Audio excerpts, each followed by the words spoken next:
क्या पीएमसीएच में कोई भी काम और गतिविधि होते रहेगा, गलत या सही, उस पर बोलने का अधिकार अब किसी को नहीं है। यह एक बड़ा मुद्दा है और बड़ी बातें हैं। कई बार पत्रकार वहां पर जाते हैं, अपने अपने ढंग और तरीके से जब मुद्दा उठाते हैं तो कई सवाल खड़े होते हैं और उनके साथ बदसलूकी ही नहीं की जाती है, उनके साथ कह सकते हैं कि मारपीट, गाली गलौज और ऐसे कोई भी कृत्य जो नहीं बचता है जिससे अपमानित ही नहीं हो, कह सकते हैं कि शर्मसार हो जाती है बिहार की व्यवस्थाएं। शासन प्रशासन तंत्र को तो कुछ कहिए ही मत, उस पर कहने का कोई मतलब ही नहीं बनता है। मगर जो सबसे बड़ी बात है कि वहां का कोई भी मुद्दा हो, गंदगी से लेकर इलाज में चल रही धांधली पर मत बोलिए, कुछ भी एकदम चुप्पी साध लीजिए और अगर कुछ हो भी तो वहां से मुड़कर चले जाइए। ये महत्वपूर्ण बातें हैं जो वहां की व्यवस्थाएं समझ में आई और देखने के बाद जो हालिया कई वर्षों में जो पता चला वो वही समझ में आई। अभी हमारे साथ आदर्श जी हैं, जीएनएम की छात्रा के लिए, हॉस्टल के लिए तो पहले तो जो मामला चल रहा था वो चल ही रहा था, ये कवरेज के लिए गए थे। इनके साथ क्या कुछ हुआ बाकिया कई अभी सोशल साइटों पर चल रहा होगा।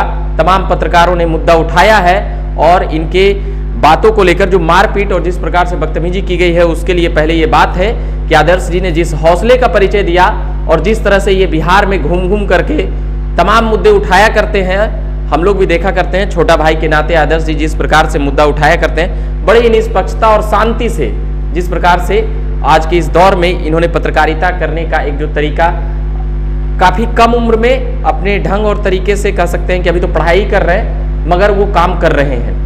मगर इनके साथ क्या कुछ हुआ पीएमसीएच में वो हम सुनेंगे 4 दिनों पहले के बाकिया में।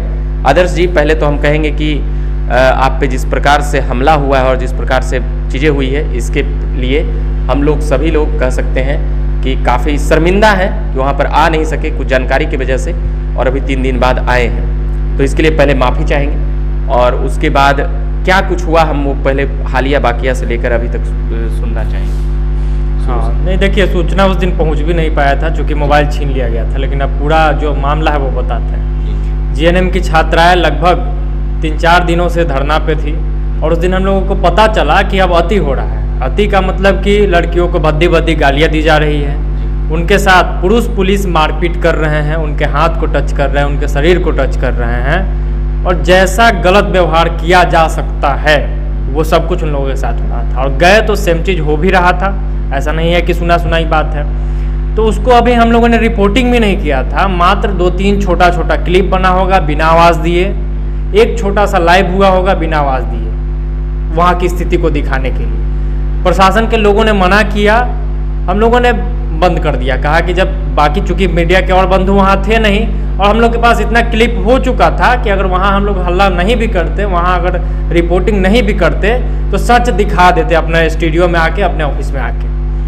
लेकिन जैसे ही वो मना करने के बाद हम लोग बढ़ रहे थे, यानी पीछे वापस आ रहे थे अब अपने घर की ओर या अपने ऑफिस की ओर, तब तक कोई एक सिविल व्यक्ति, जिसको आप वहाँ का डॉक्टर कह लीजिए या पुलिस से जुड़ा कोई व्यक्ति हो, जो भी वो कहता है कि धड़िए धड़िए पकड़िए पकड़िए सर, ये सब बड़ा तेज बनता है, हर बात में वीडियो हुए बनाता है। और जैसे ही वो बोला, 2-4 पुलिस वाले ने पीछे से अचानक से पकड़ लिया, संभलने का मौका नहीं मिला। तब तक 20, 25, 30 के संख्या में पुलिस बल वहाँ पे पहुँच के और इस तरीके से मारपीट और गाली गलौज करने लगा कि जैसे सिंह आदर्श कोई पत्रकार नहीं हो, आतंकवादी हो, बाहुबली हो, अपराधी हो।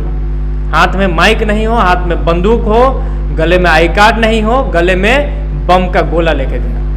मतलब कि सोचिए कि सच्चाई दिखाने से ये सरकार और सरकार के नुमाइंदे इतना डर रहे हैं कि उसको एक हम जैसे उम्र के छोटे बच्चा ही कहिए, जो जिस उम्र के पुलिस वाले रहे होंगे उनके सामने तो एक तरह से बच्चा ही हुए, तो उस बच्चा को पकड़ने के लिए 25-30 पुलिस वाले को हाथ में लाठी डंडा लेके आना पड़ा और हर तरीके से लाठी डंडा पैर हाथ से हमला करना पड़ा। अगर समझदारी दिखाते हुए मौका मिला और जैसे ही हम बाहर नहीं आते तो शायद ये लोग जान भी ले लेता उस दिन। ऐसा स्थिति। कितने लोग थे पुलिस में? लगभग 20, 25, 30 लोग, इससे कम लोग नहीं रहे होंगे। उसी दिन लगता है जीएनएम के छात्राओं को भगाया भी गया। हाँ, मारपीट करके मारपीट हुआ, बहुत मतलब बर्बरता के साथ उन लोगों के साथ मारपीट हुआ। मेरा जख्म तो है कि एक नाक पे है, लगता है कि टूट भी गया, इसीलिए अभी हम पट्टी अभी हटाए हैं, क्योंकि इसका कुछ चेकअप वगैरह हुआ है, एक्सरे वगैरह, कल तक उसका रिजल्ट आएगा तो पता चलेगा कि हो सकता है टूट भी गया हो। हाथ पैर पे भी मारा होगा? हाँ, और हाथ पैर का है, तो ये चूंकि सेंसिटिव एरिया है तो जिस कारण पूरा सर से लेकर और पूरा जो है वो इसके कारण प्रभावित है। तो इस कारण परेशानी है हम। और बाकी हाथ और पैर और पीठ में ज़्यादा चोट था, तो वो हालांकि कंट्रोल में है, लेकिन ये थोड़ा है। तो उन लोगों के साथ तो और बर्बरता के साथ मारपीट हुई। कह तो रहे हैं कि पुलिस महिलाओं के साथ ऐसा व्यवहार कर रही थी और लड़कियां ऐसे रो रही थी, ऐसे चित्कार मार रही थी कि अगर नीतीश बाबू वहां जाके खुद देखते, उनका भी संतान है, तो शायद उनका भी गला फट जाता। कि बिहार में जहां कहते हैं कि बेटी बचाओ बेटी पढ़ाओ, और उल्टा क्या हो रहा है कि बेटी बचाओ बेटी पढ़ाओ और उसके ऊपर से लाठी चलवाओ। मतलब एक तो हॉस्टल शिफ्ट कर दिया आप पटना से बाहर, ठीक है, उसके बाद क्या है कि लड़का लड़की एक साथ रहेगी। बिहार में ये बिहार की संस्कृति है कि लड़का लड़की एक साथ रहने देगा कोई गार्जियन?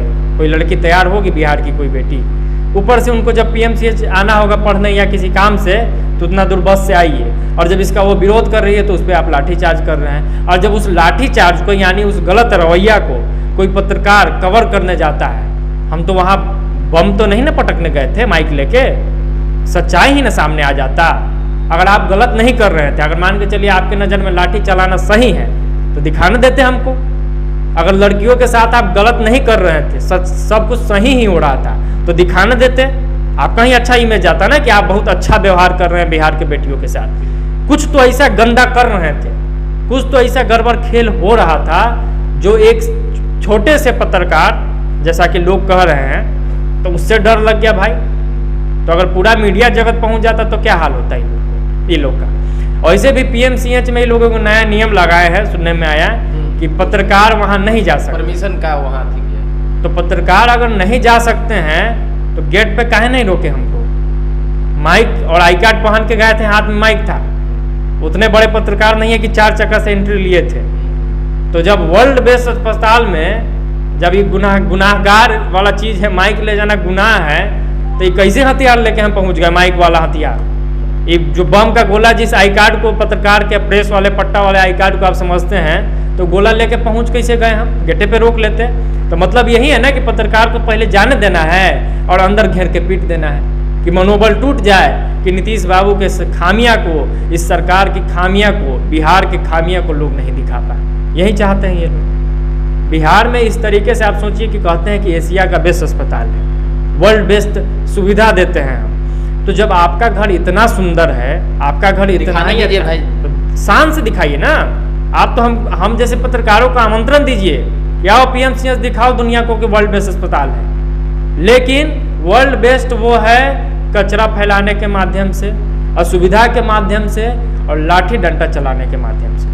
लाठी डंडा चलाने में एक्सपर्ट है पीएमसीएच के फील्ड के उस कोने पर जाइएगा दाहिने तरफ, तो पूरा कचरा का अंबार लगा हुआ रहता है वहाँ पे।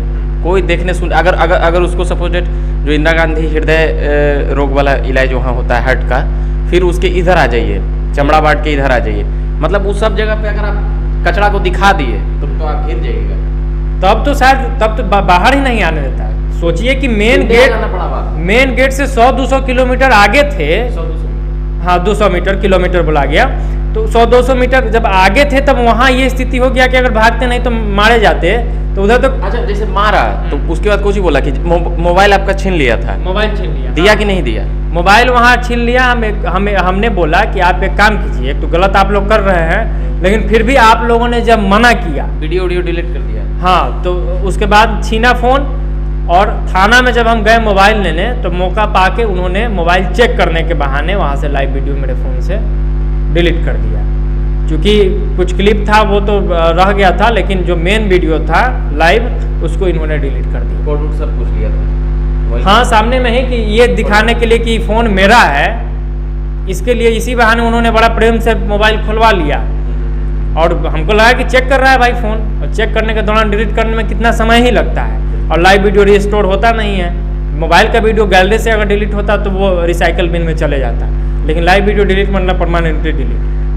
तो लेकिन जो सच्चाई है वो तो छुपेगा नहीं, सच्चाई सामने आ गया। लगातार विरोध हो रहा है, आपके जैसे लोग, आपके जैसे पत्रकार लगातार इस मुद्दे पर प्रखर रूप से अपने आवाज़ को बुलंद कर रहे हैं। और सच्चाई ऐसे भी कोई सिकंदर आज तक पैदा ही नहीं लिया जो कलम को, जो बोलने वाले को, जो लिखने वालों को दबा सके। एक आदर्श को मार के दबा दीजिएगा, हजारों आदर्श पैदा ले लेंगे, हजारों रविकांत जी सामने आ जाएंगे।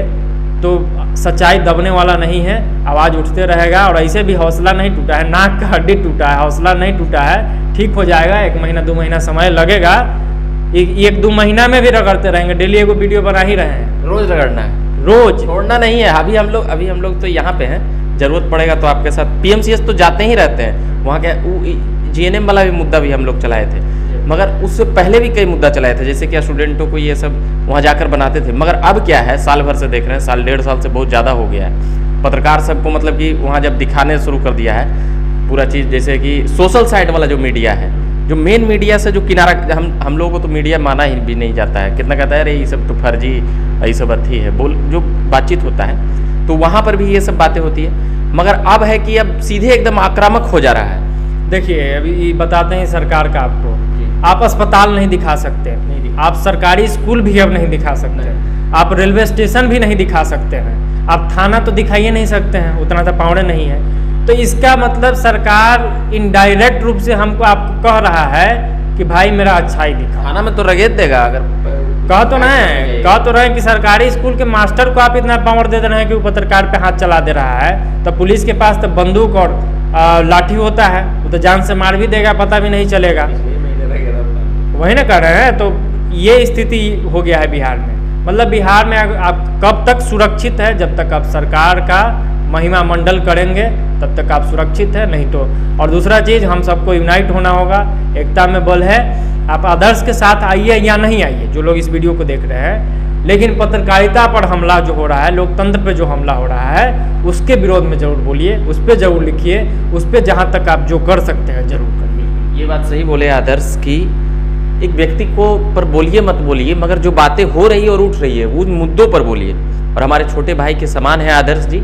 मैं इनके हौसले, और कह सकते हैं कि अभी हम सोचे थे कि अभी थोड़ा सा कमज़ोर हुए होंगे, मगर इनका हौसला और भी बढ़ गया है, ये बतला देना चाहते हैं। चाहे वो PMCH के अधिकारी या स्वास्थ्य मंत्री या जितने भी बिहार के तमाम अधिकारी पदाधिकारी सुन रहे हैं, आदर्श जी फिर वहाँ पर जाएंगे और ये कवरेज करेंगे और हम सब लोग होंगे। ये भी बातें मैं अभी दावा करता हूँ। अभी के लिए फिलहाल इतना ही कहूँगा कि जहाँ पर भी कुछ भी हो रहा हो, जिस प्रकार से सोशल साइडों ने मुद्दे को उठाने का, जो कह सकते हैं अपने जान पर खेलकर जो रिस्क लेते हैं, उन तमाम लोगों को जहां कहीं भी हो, चाहे वो गांव, प्रखंड, पंचायतों में हो, हम उम्मीद करते हैं कि उनके समर्थन में आइए। वरना तमाम खबरें बिक कर छपेगी या छप कर बिकेगी, ये तय करना आम जनता का भी काम है और आम लोगों के लिए भी सीधे तौर पर सभी लोगों का यह एक कर्तव्य है। हम उम्मीद करते हैं कि आप लोग समझेंगे और जानेंगे और आदर्श जी जैसे लोगों का सपोर्ट और समर्थन करते रहिए।